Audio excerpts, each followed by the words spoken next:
Fala galerinha, tudo bem? Professor Bruno Mota do nosso canal Café Servido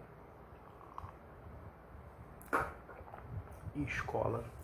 A nossa escola aqui, a nossa escola virtual, a nossa escola à distância.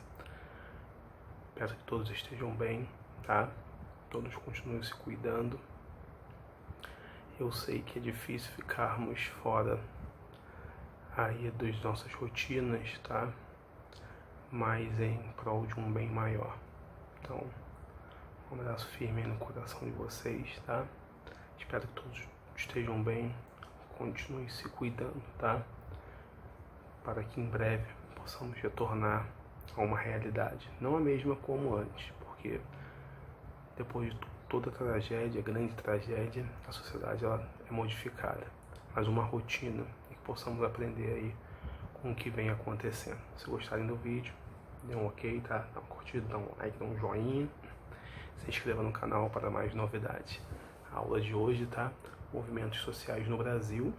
A aula é essa voltada para alunos do segundo ano de Sociologia, tá? Movimentos sociais no Brasil, mas no século 20 e 21, tá? Primeira coisa que a gente tem que saber, pessoal, para fazer um apanhado de um período anterior, nunca teve luta no Brasil, sim. Existem lutas no Brasil desde quando os portugueses chegaram aqui, tá? A partir do momento que os portugueses chegaram e tomaram para si o território que pertencia aos habitantes nativos dessa terra, ali já começou as lutas, tá? Então as lutas dos indígenas contra os conquistadores portugueses, a luta dos negros quando vieram da África e não quiseram e tentaram fugir dessa escravização, tá? Ali já tinha lutas sociais, lutas de moradores que se estabeleceram aqui contra a coroa portuguesa. Então sempre houve lutas no Brasil, tá?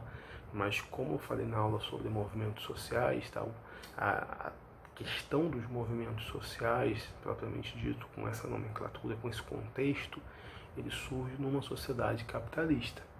E no Brasil, o capitalismo ele tem o seu grande destaque a partir dos anos 50, tá? Onde vira uma chavinha, vamos dizer assim, o Brasil se torna praticamente urbano. Em uma cidade urbana no século XX, é uma cidade de economia capitalista, tá? E vamos destacar por que do período militar para cá. Porque a ditadura militar, como qualquer outro regime de, vamos dizer assim, de retaliação, ele vai deixar a questão dos direitos, tá, suspensas pelo período que vigorar aquele tipo de governo, tá? Então, o que acontece? Durante o regime militar, tá, não se podia fazer manifestações, por exemplo, contra o governo, tá? Seja de forma política ou de forma econômica, cultural, seja lá o que for. Então, os direitos, tá, estavam suprimidos, tá? E nesse contexto, tá, onde estavam proibido questionar do governo, então não podia ter manifestações, tá, marchas, tá, protestos contra este governo, tá? Aí você vai falar assim, Bruno, então as pessoas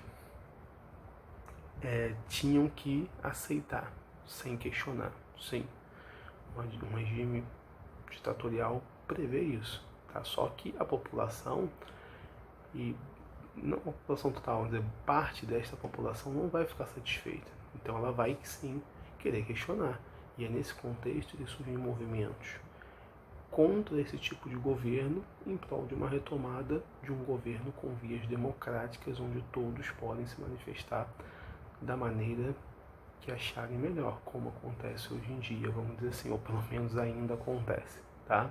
Então ganha destaque nesse contexto de movimentos estudantis, tá? E da classe operária através dos sindicatos, tá? Então eles ganham muito destaque. Pessoal, nosso cafezinho aqui, ó, se quiser tomar um pouquinho que café sempre faz bem, tá? Então, como eu falei, movimentos estudantis e a classe operária. A igreja também se mete nessa questão, tá? Muitos clérigos da igreja são contra esse regime, apesar do regime receber um grande apoio da alta hierarquia da igreja, mas a classe baixa da igreja, vamos colocar dessa forma, principalmente ligada ao campo, não era favorável. Então surgiu as comunidades, movimentos das comunidades eclesiais de base, tá, e pastorais. Também tem a guerrilha no campo, tá, mais famosa era a guerrilha do Araguaia. E também na área artística, o movimento cultural artístico pelo tropicalismo, tá, que é um movimento onde artistas de vários segmentos vão manifestar-se através do seu trabalho contra o regime. Figuras como Caetano Veloso, Gilberto Gil, tá, Chico Buarque, entre outros, surgem aí nesse contexto. Tá? Então, pelo menos nos primeiros 15 anos, 10 a 15 anos da ditadura, muita repressão e esse questionamento através desses movimentos. Tá? E, pessoal, após o governo Geisel, tá, há uma tentativa de um processo lento, muito lento, gradual, para retomar-se uma via democrática. Tá? Vários estudos, reportagens sobre o assunto, se era ou não, eu não sei. Uma coisa é certa, a questão da ditadura já estava meio que perdendo a força, até porque o contexto internacional já pediu o fim dessa ditadura, porque a União Soviética já estava, vamos ser sinceros, mais para lá do que para cá, né? Já estava meio capengando. Então, o tal perigo comunista, que foi algo que foi forjado nesse período, ele já era um fantasminha tipo Gasparzinho, tipo, não fazia mal a ninguém, tá? Então, esse processo aí de tentativa da redemocratização, ele começa a entrar no planejamento do governo, tá? Pelo menos foi falado, tá? Não dá para saber a intenção, se era realmente essa, tá? Então, mas a gente baseia-se nas informações que temos através de estudos e informativos de época, tá?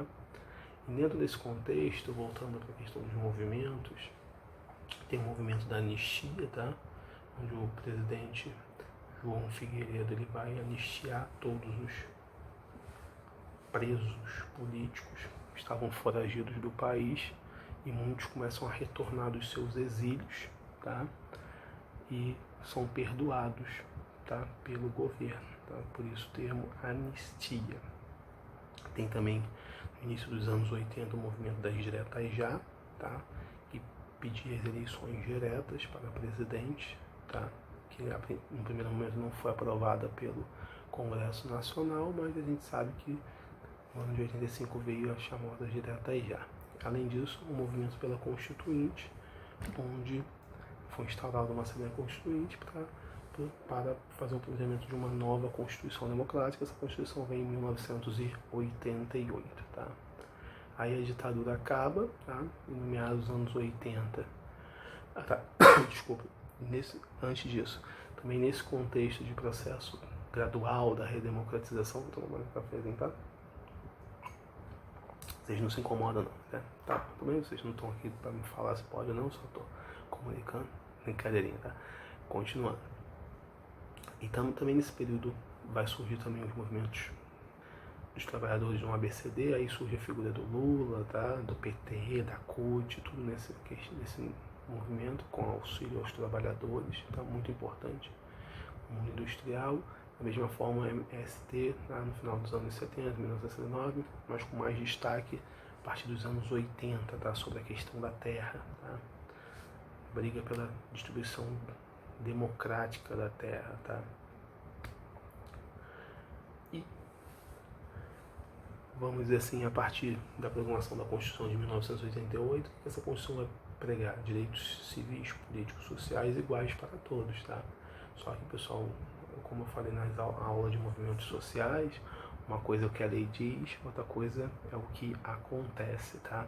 Então, mesmo com esses direitos garantidos em lei, muitos deles não são cumpridos e surgem aí movimentos, tá? Que vão buscar a garantia desses direitos, tá? Então, esses movimentos vão surgir para que os direitos de igualdade, tá? Sejam respeitados. Movimento negro, movimento das mulheres, movimento LGBT, movimento indígena, ambientalista, sem teto, tá? E do passe livre, movimento estudantil, etc, tá? Eles não queriam garantir do que a Constituição prega. Nada mais do que isso, tá? Tudo ok? Beleza? Espero aí que todos tenham entendido. Se tiverem gostado, dê um joinha aí, tá? Se estiverem falando um pouquinho baixo porque tá de noite, tá? O filho tá dormindo e a gente não pode fazer tanto barulho, mas eu espero que todos estejam bem. Muita saudade de vocês, tá? Um abraço. Tchau.